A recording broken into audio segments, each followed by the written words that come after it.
How's it going out there? It's Tuesday, June 14th, and you're listening to the Wall Street Unplugged podcast. It's great to have you here. Hello, I am your guest host, Daniel Creech, senior analyst here at Curzio Research. I'm the one that's filling in for the one and only Frank Curzio, who normally hosts this podcast Tuesdays, Wednesdays, and Thursdays. He is once again on the road. I believe he's in Orlando, or maybe even further south than Orlando. But he'll be out, quick programming note, he'll be out today, Tuesday, and also Wednesday. So you wonderful listeners are stuck with me yet again to listening to the world according to Creech. I'll break down a few things on why you need to give a fly in Florida about it and how to navigate this goofy chaos. And don't lose your cool, don't panic. I know that goes without saying, that's never a good idea. But it's very easy to do so as we see market indexes move several percentages a day, every trading day. And I want to start with last Friday, June 10th, when the consumer price index came in a little hotter than expected. And this is important because, and Frank does a great job about talking about this, and we try to, on Wednesdays when I join him, we try to talk about investors and sentiment and what to look for and kind of how to navigate and go through the emotions and everything else. Because you have gone from this wording and outlook from the leaders, Fed policy leaders, government policy leaders, presidents, our president, his cabinet, things. And we've moved away since the end of last year towards inflation being transitory to, oh goodness, it's a lot higher than expected. We're at 40-year highs. Now we got to stop it. Well, the way to stop that is to raise interest rates. And what Frank has been talking about is what the market wants to see or hear. Remember, the market is always forward-looking. And the unknown is one of the scariest things to investors. And what that leads to is when you get nervousness and unknown and goofy policies, you get asked questions later, hit the sell button right now, as we've seen. So Friday, the consumer price index came in a little hotter than expected. And this is key because what the market was hoping to see, hope used by Janet Yellen a lot, like I talked about last week, when it comes to inflation, is not a strategy.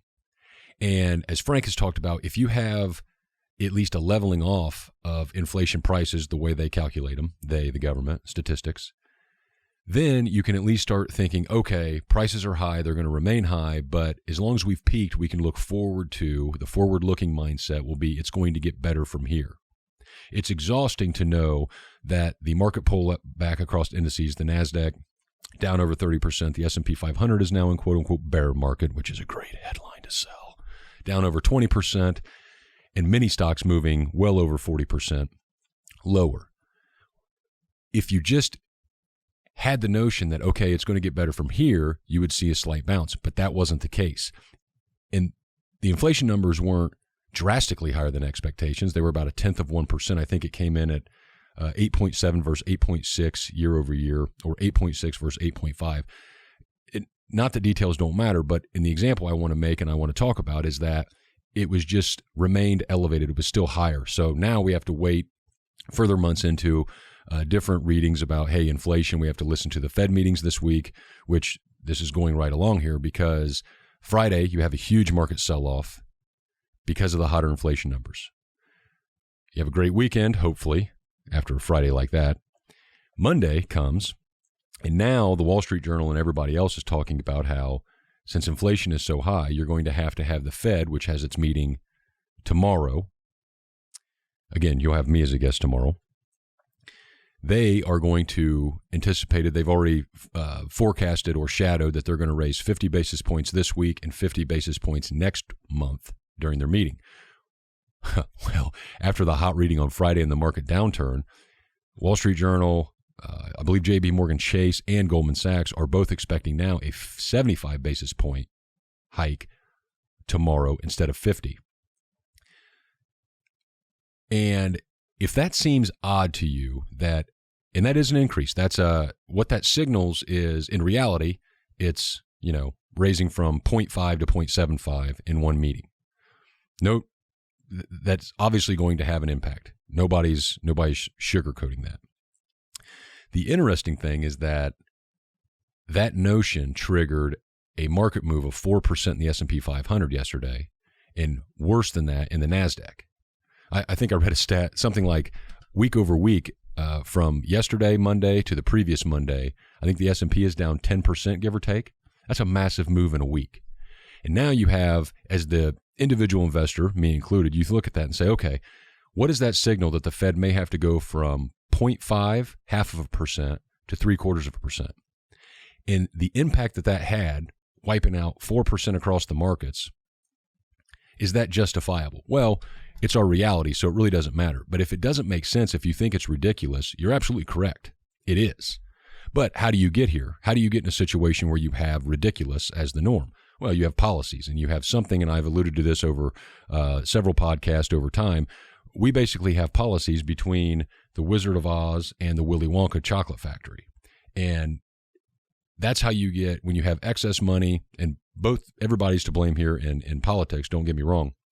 But when you have such loose monetary policies flooding the system, and then that increased dramatically during the COVID lockdowns, now you have inflation, and the only way to do that is to get interest rates up, and everybody's just coming around to that. Well, you have so much sloshing around that you're going to have violent volatility like we've been seeing. I'm not trying to be a smart aleck here, but you need to prepare and continue for these moves like this. At some point, it will reverse, but obviously inflation has not peaked just yet, and you need the mindset of sustained and higher inflation going forward. And just to show you how markets can react in just on any positive or less than bad news, fast forward to today, Tuesday, the producer price index came out. And again, don't want to get too caught up in numbers. I know those are kind of hard to follow on audio. Once I get on video, when I'm doing solo, it'll be much easier to follow. But the core producer price index moved higher by 0.5%, and that was versus a 0.6 expected. So the headline can read, hey, this is better than expected. And that, in addition to yesterday's huge market sell-off, futures bounced a little bit today. Before the open, I'm programming note. We do these earlier in the morning to try to be timely and get them turned around and published in the evening. The downside for me filling in here is that we're talking about the past now, the expectations for tomorrow's rate hike, and yet I'll have to record tomorrow morning before the Fed, I believe at 2 o'clock or 2:30 in the afternoon, makes their announcement. So we're going to be shooting in the dark here just a little bit, but we'll get through it just fine because the macro sense stays the same. And then the May PPI. So you have core PPI, just like you have core, that strips out food and energy on the consumer price index, going back and forth here. The point is that came in slightly higher, and then the May PPI of 0.8 was in line with expectations of 0.8. That is good news, and you got a little bit of relief rally. Going forward here, for at least the next several months, if you have these rallies in the stock market, I know last Friday and Monday were awful, so I'm not sugarcoating. We've stopped out of a few things in our portfolios just this week. It's painful. I have holdings that are down. I've talked about Galaxy Digital. I'm going to get to crypto here in just a minute on its continued sell-off. But any rallies that you see in the stock market of a few percent stretched out over days or whatever, that's when you want to look to lighten up on things that aren't set up for the next several months to several years as the paradigm shift from the Fed has happened. And what I mean by that is, I don't care what you have, tech, bonds, alternative assets, gold, silver, reevaluate everything and kind of start over from scratch and say, hey, during the last 10 years or so, just to round off, we've had easy money policies, low interest rates. That has now changed, and the Fed is going to increase rates at least by 50 basis points, maybe 75. There's rumors out there about 1% this week. Who knows what they're going to signal in their comments for next month? That's all going to cause massive volatility. The easiest path is for market indices to continue lower, but you will have sectors that do well. We've talked about energy. You will have bear market rallies. That's when you want to reevaluate and starting to lighten up or get out of those positions that you don't feel comfortable with holding for whatever your time frame is. 1 year, 5 years, 10 years or longer, depending on your age, depending on your needs. I point this out because that is the new normal, and that is the complete reversal from what everybody has been used to for so long. this buy the dip mentality worked because of Fed policies. Now that has changed, and until that's changed in reality with them taking action and raising rates, and until they stop that and start quantitative easing again, either pausing and holding rates where they are or cutting rates and starting to increase liquidity, starting to print more money, buy bonds and all that kind of stuff that they've been doing, until they signal that or actually do that, that's the only thing that matters from a macro standpoint. And that is why you want to focus on great operating companies. And it is now time to be boring. It's been time to be boring, but it's getting more clear by the day. And I'll get into this more tomorrow since I have the luxury and the benefit of doing this back-to-back days. I'll point out a few things, and I'll give this away, like Target and FedEx. They've raised, there's been some negative headlines around shipping and cost and Target warning and things, but recent actions have made significant dividend increases. Now, that's not going to get you rich overnight, but it's something to look at from an investor standpoint when you know the environment is going to be choppy and difficult as far as investing and making money.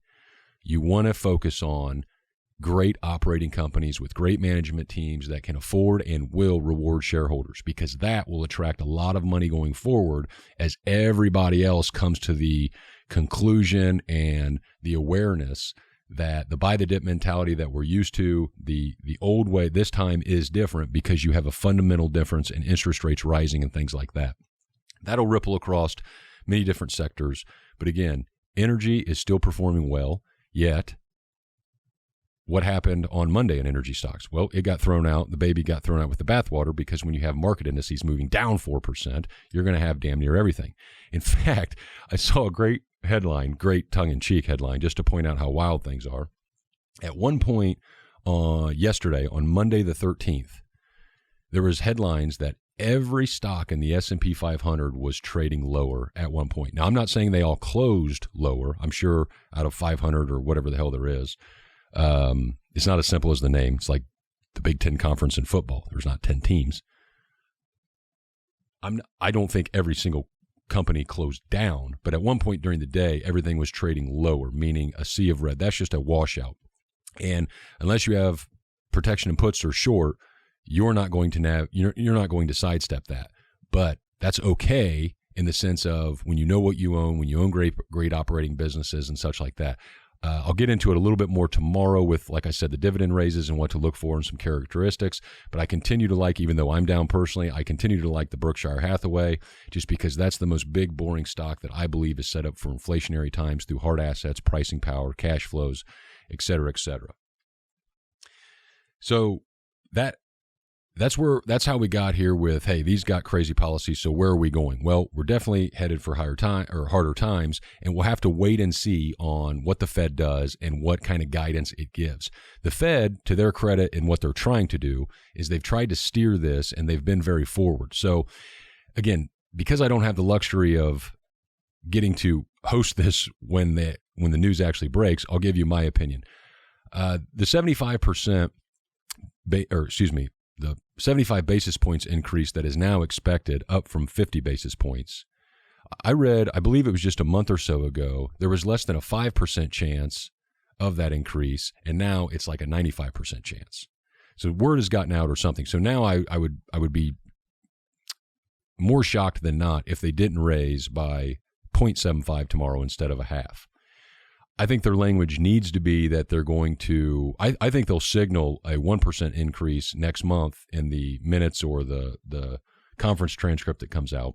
And I think that would be a good thing because they're trying to, like I said in the past, they absolutely pay attention to asset prices. They don't want to be responsible for market crashes. Nobody likes the heat that takes or will be caused by headlines and government officials and everything else. The blame game is going to be continued on for a long time because there's a hell of a lot of blame to pass around. And so just be prepared for that going forward and see what, you're kind of this wait and see moment. And it's okay to have cash on the sidelines. It's okay to trim positions because you have to be emotionally ready to be able to see wild swings across market indices. And one final point on why this is going to continue is because at the policy level, you're not having any policy changes that are going to affect the reality of higher prices. And I talked about this some last week, and I'll get more into this tomorrow with some articles. But as long as you still have government officials and policy blaming others and not talking about the core change, for example, on Friday the 10th last week, when the consumer price index came out higher, Biden was out in L.A., I believe, at a port, and he called out, and he was viscerally angry. And seeing that guy viscerally angry, and he says, you find out something and you want to pop them. You get so mad. I think he was alluding to punching them. And he was talking about how there's 9 global carriers for shippings around the world, and they basically made 3 good old boys and girls clubs, and they've jacked up prices over 1,000% recently. And that's it. That was the great soundbite that everybody took and ran with, and for good reason, because that's telling you there's nothing easing about shipping costs. There's nothing easing about energy costs or gas prices, because he still blames everybody else instead of opening up more drilling here. That's just the most simple takeaway you can have. And look at the wording and the narrative around what's coming up. President Biden is about to go over to Israel and Saudi Arabia. There was a release today from the White House, and it made a point to say that he was invited by the king in Saudi Arabia. And he's not even really concerned about energy prices or talking about that. He's talking about other things. It's continuing to be a political game, and you just have to accept that and understand it. Don't let it drive you crazy. Figure out what they're doing, why, if you can try to understand the why, and position yourself to benefit that. That's why we've been big on energies and different things like that, energy companies, Devon, Exxon, and speaking, well, I'm so excited here when you just wouldn't believe the adrenaline and endorphins and all the fun stuff that comes from getting to host a podcast. But Harold Hamm is made an offer. He already owns the majority of stock, of course, in Continental Resources. But just today, he's made an offer. I think he owns 80-some% of the stock, if not more than that, 80 to 83, and they're offering to about a 10% premium, give or take, to buy the remaining shares of Continental Resources, and that would be valued at about a $25 billion deal. Now, the funniest thing about him, tongue-in-cheek, is that if you Google Harold Hamm, the image is probably going to come up of the divorce check he had to write when he literally had to take up all the borders and basically every square inch of the space to write out because he had to write out so much money. This kind of deal going forward is going to happen more and more often when you're going to see private companies look at public companies to take them out private. That'll give investors some opportunity, and we'll dig into that. You want to look at huge insider ownership, the ability or the idea if they're going to want to take those over and things like that. But you don't see a deal like this going on. I doubt if Harold Hamm is, obviously he doesn't think that the public markets are going to benefit him as much as what this could, taking it private when he's a majority shareholder and he's going to raise this $25 billion in deal. Just a fun stat and going on around turmoil and things like that. To wrap up here, let's turn on to one more thing, and that is the cryptocurrency sell-off or market crash. As of Friday the 10th, just this past weekend, Bitcoin was, give or take, 30,000, 31,000. You look at it on Monday, and it's down to 24. It briefly went under 21. I don't even know where it is right now.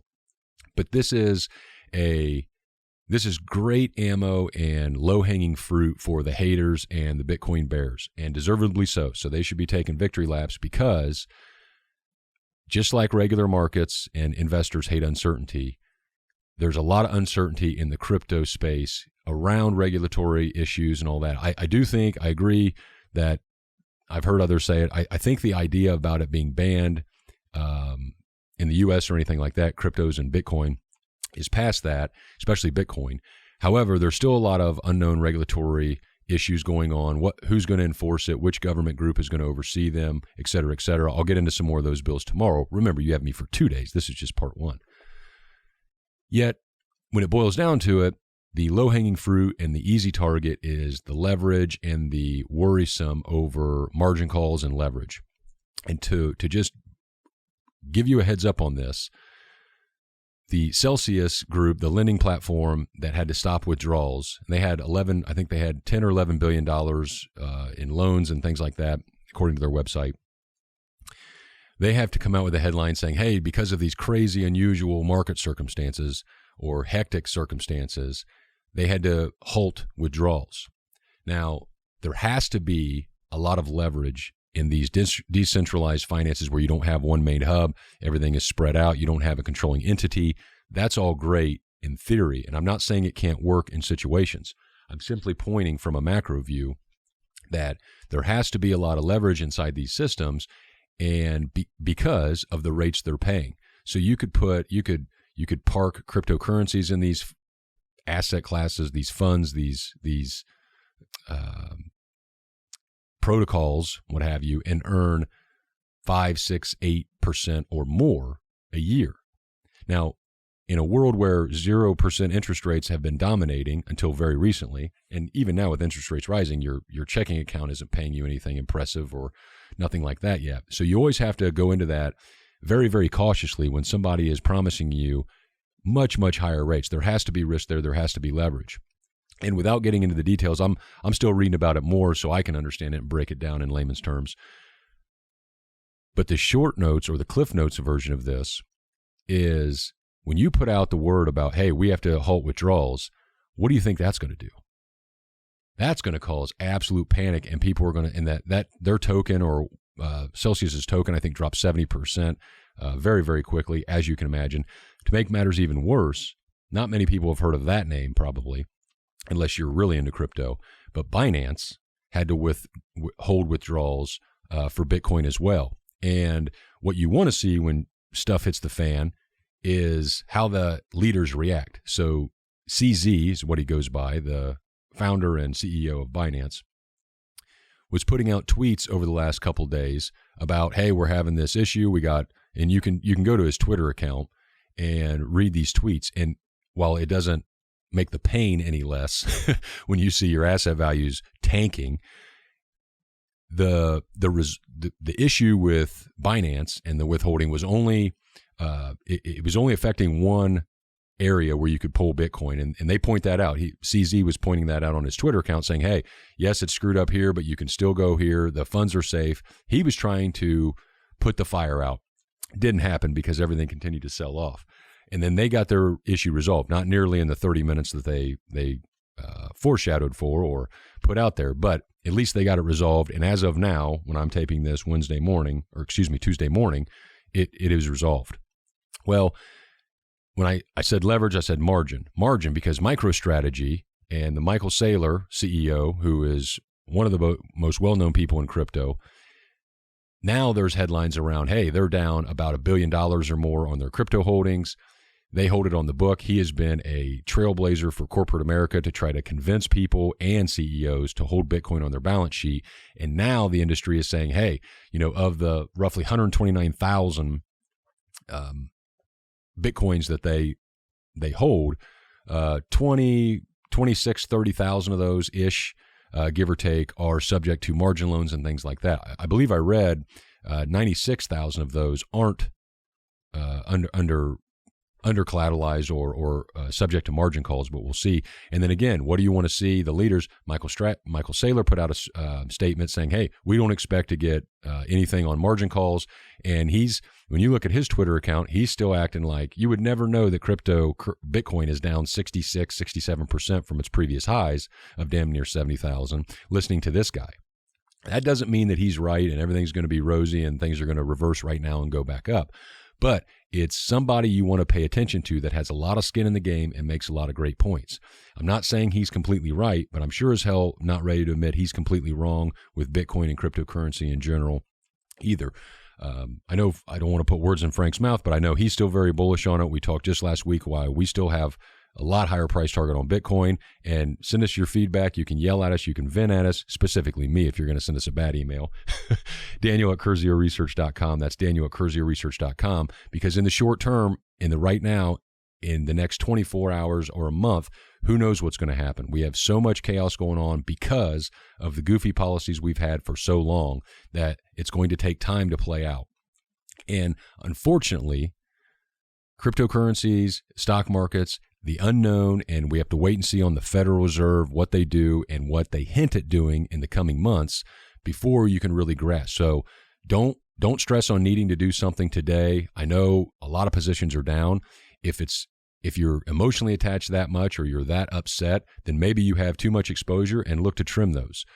Some of the best advice I got from a brilliant gentleman was think in terms of a third. So whether good news or bad news is happening, whether stocks are going up, stocks are going down, assets are going up, assets are going down, if you're buying or selling a third at a time, that's really going to help you manage your emotions and think clearly to try to navigate what's going on. That's some of the best advice I can give you as well. And I'm just passing that along. Don't give me credit for that. All right, look at the time. Time flies when you're having fun. Again, more excited than ever to have back-to-back days. So send me your feedback, questions, anything else, Daniel at CurzioResearch.com. And we will wait and see what the Fed changes their mind on we'll see if anything leaks tonight, Tuesday, into tomorrow's podcast, ahead of the Fed meeting and all that kind of such. But hang in there. Do not panic. The world is not ending. And if it does, you have nothing to worry about anyway. So have a cold one, relax, take a few deep breaths, and we'll be right back here again tomorrow to navigate it and help you find great ideas to help make you some money. Cheers.